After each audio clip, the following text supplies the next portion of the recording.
So you like the process of process mapping and creating Yes, that whole system? I do. And I actually have spent a fair amount of time coaching other people with it as well. And Yeah. so I love processes for myself. And I also love processes for other people because I love the creativity of it. I love the explorative nature of it. What I found most interesting doing coaching for other people was starting with the ideal client. The opportunities are so vast in our industry to have processes, to have businesses that are so unique to us.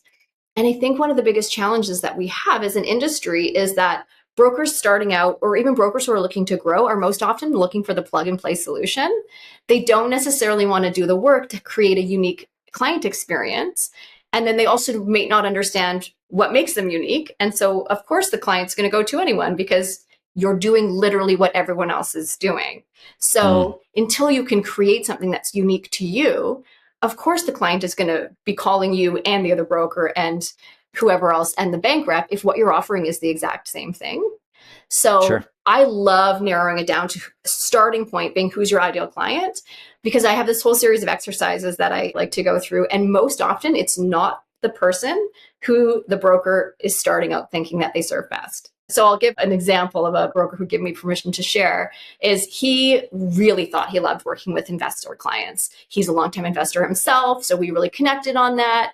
And that's where he has a whole bunch of knowledge and experience.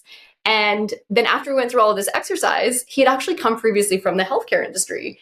And we went through it and he was like, I actually don't love dealing with investor clients who have all of these different properties. They're really difficult to approve. And really, Yeah. when I come down to it, it's so much easier and fluid and fulfilling for me to deal with people who are in healthcare. And so it was Ooh, complete opposite. And okay, well then let's talk about who's in healthcare. Who is it within that bucket who you serve best? And then really tailoring the process to that. So I oftentimes would get people in our coaching that would say, what about gifts? We would segment each of the part of the process of gifting. What does that look like? Well, if your target audience is B clients, so that's going to be significantly different than first time home buyers. And the gift that you're going to send to the B client is probably not going to be the same splashy one that you could send to a first time home buyer to their work saying, yeah. congratulations, you bought your first home. We're so excited to have been partnering with you. Yeah. Doesn't land as well when you're like, congratulations, you paid out that consumer proposal. Now you can, get back into your Porsche and hopefully everybody doesn't know that this facade that you're cultivating is not true. Like, so every part of the process is so unique and Yeah. different. And I love that creativity. And I love when you can pull that out of people and they have those aha moments of this is how I serve best because this is what feels best for me. Yeah. That point of like, if you serve everyone, you serve no one, Ah, um, always just sticks with me too. I'm much the same way. I've had many of those similar conversations with people. What's funny is everybody thinks they want to go after the investor client. And I'm always the first to tell people that is actually just me personally. I love that for so many of you. yeah, That is the last client that I yeah, want to call my client. You know why? Because they're calling you to run scenario analysis on the yes, 33rd property that they're looking at in the last totally. month. And they're like, they're not buying anything for the next 6 months. Yeah, And I'm like, I can't do this every day until you decide totally. to buy a property. You know who my client is? My client is the busy executive Yes. that wants the least amount of touch points possible, that wants Yeah. the smoothest process possible, Yeah. that actually won't fight me over the 5 basis points on rate in the end. And like, Yeah.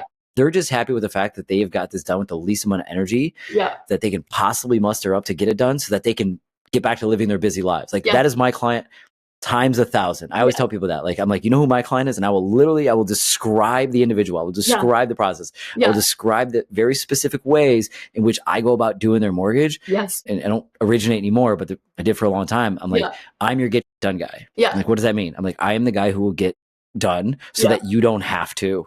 So that way, when someone else sends you a super sloppy Word document with the 19 individual line items of all the stuff that they need, not in my process. It's going to Yeah. be super clean. You have all your payroll online, correct? Yeah. Boom. Okay. You're going to 2-click upload to my portal. You're going to do this. You can do that. And I will build everything around this very specific client. Yes. And then that is exactly the type of clients that I will go after. And I will Yeah. feel zero regret Yeah. over the fact that some other client Yes. might come along my way and say, yeah, I want to, mortgage. And I might just be honest oftentimes and say, I'm sorry, I don't do that, but you should totally talk to this person who I Yeah. know. Yeah. Like, I'm okay with that. I'm going to go find 3 more of Yes. my Yes. clients instead of doing this. Yes. We've even started like color coding the clients who we like working with the most as they're coming in. What I love the most about what you said is the revelation that most often happens when I'm working with people through their processes. I would suggest that that person you've described is quite similar to you. It's quite similar to It's what me. No, it is me in the mirror, because what would I want? Yes, exactly. Right? And that's usually after we really pick apart what people are looking for. It's usually Yeah. ourselves. So we did this exercise within our team, and it was like young moms who, they don't have time to be putting together all these things. So we can help them do all these things in a certain way. And we all laughed afterwards. We were like, wow, these qualities that we're looking for in our clients are like ourselves. But it was amazing because then I said, okay, well, if you've got a newer broker and they're calling you because they're whatever working, answering their phone, they're calling you at 8:30 at night. We look at who our ideal client is. What are you doing? What's our ideal client doing? They're doing bedtime with their kids.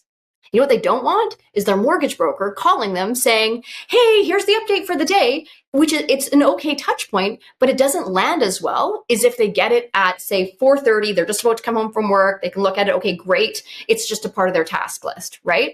It doesn't land as well if it's 8 o'clock in the morning and we know they're trying to get their kids off to school. So then how can we accommodate them in a way that we know is going to feel best for them because we know them. We are them. And so that's what I love about your point is most often it comes down to it's either us now or it's a younger version of ourselves that nobody helped, that we wish we could go back in time and say, I want to support that first time home buyer because I was that person and I didn't have me. So I want to be me to that younger version of myself. That is the best I've ever heard anybody put it.